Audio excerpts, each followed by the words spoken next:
because it's all very true. And what I realized when I started microdosing psilocybin, I would do, I would measure it out. So it's a specific microdose where, So what form is that in? Is it powder you form? powder, yeah, you grind it up. It's like dried and then you grind it. Yeah, I mean, it's the dried mushroom already. All right. And then you grind it up. And I have PTSD from wrestling.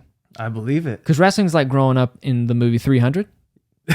Like that's what it's like. It's like, that's all that matters. Your ability to wrestle. You're just falling down huge holes at all times. Yeah. In your mind. Yeah, exactly. That's it. It's like life or death. Right. In the form of a sport, which is the worst way to raise a kid to enjoy something. You know what I mean? So many people do it. Yeah. Well, I mean, when it's all you have. Right. I mean, it's going to be life or death. Right. Yeah. So I would hit walls doing cardio. So I would get to a certain place in my cardio, and then I would start getting anxiety, and I would be thinking back while you're exercising. Yeah, I'd be thinking back to in a match or in practice where I started to gas, and I'd start losing on points or something like that. You start losing position in wrestling and stuff like that, which would end up in me losing, which would end up in some type of punishment for losing, either by my coach or my dad, and it's like only when I started microdosing and doing cardio was I able to change my thought pattern. Wow, you change your perspective through microdosing. Yeah, because the psilocybin, one of the greatest visualizations of what it actually does to your brain is this thing on Netflix. It's called. It might be the documentary you're thinking about. I think I know what you're talking about. Yeah. Explained? Yes. So you've seen that episode where they talk about it and they have the snow-covered hill. Yep. That's the best explanation because that's how you feel. Is like your mind is this hill where everybody's gone down this one route on their sled and you've got this huge divot in the snow. Yeah. And all you need is like a fresh coat of snow to cover up that divot and you can create new patterns. Yeah. Yes. That's exactly how I felt doing cardio. Yes. And I started getting past those moments of doubt or anxiety.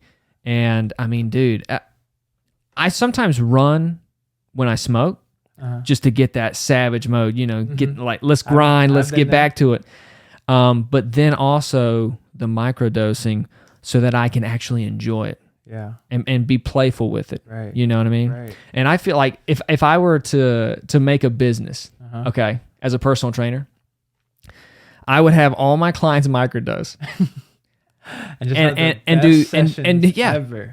and improve their relationship with their body and movement. And you know what?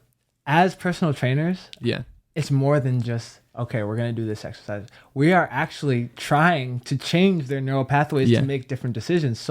And you want them to enjoy it. And you want them to enjoy it because if they don't enjoy it, people change best by feeling good. You know what I mean? Not by feeling bad. If you feel bad and you do something, that's a negative, what's it called? Negative association. Yeah. So you're not going to want to do it anymore. Mm-hmm.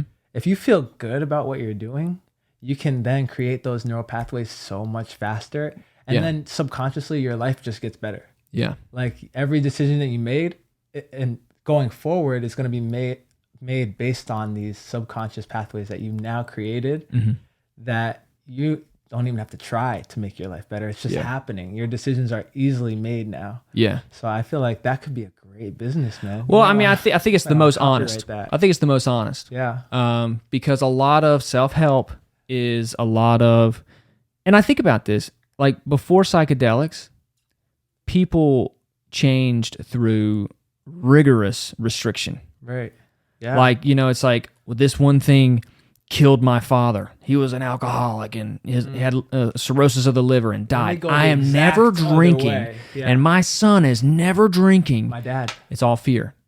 My dad. He never drinks. Right. Ever. And I think... Not to say that he needs to drink. Right, exactly. Right? But it was like, based that's on that experience. And so that pendulum swung way over here. And then I was born and I didn't miss a single weekend of partying at UMass Amherst. I was out Thursday, Friday, Saturday, sometimes Sunday, sometimes Tuesday, kind of sometimes on Wednesday. So it was like, okay, I see how my dad's living. Let me try and go the exact opposite way for a Interesting, little yeah. bit, just to see, like, is this the truth? Like, I feel like that's a lot of our growing up and going through all these experiences. I think we're all just trying to find the truth. Yeah. And I feel like the only truth is that we get to decide what we want to experience in life. That's the only truth. Once we realize that, we can let go of so much baggage and like so much of the things that hold us back. Yeah. So like the anger, stuff like that. Like when we become the creator of our lives, Right. life changes. You're not a victim anymore.